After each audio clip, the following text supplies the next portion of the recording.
E te iwi me whakawhiti atu tātou I nai nei ki tō mātou tari I rotorua ki te kōrero atu ki a Mere Simpson tūmua ki tuarua o te kura o Pokeroa o Ruawhata. Tēnā koe Mere. Tēnā koe Scotty. Hea te rerekētanga o tēnei marautanga Māori I tērā e whakatīnanatia mai rā e ngā kura Pākehā. Ko te mea rereke kua rangahaua noa atu ke tēnei whanakitanga, engari kare te mea Pākehā I rangahaua. Me pēhea tātou e mōhio ai kei te whai hua tēnei kaupapa?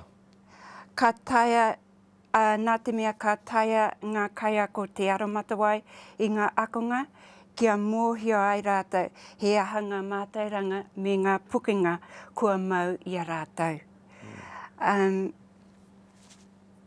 Mā te arotake, ka taia te kaiako, te whakatakoto mahi, ki te whakatakoto mātea mō ngā akonga. Tēnei kaupapa ngā whanaketanga rūmaki Māori, kei te tautoko ngā kura Māori katoa I tēnei marautanga houmeki?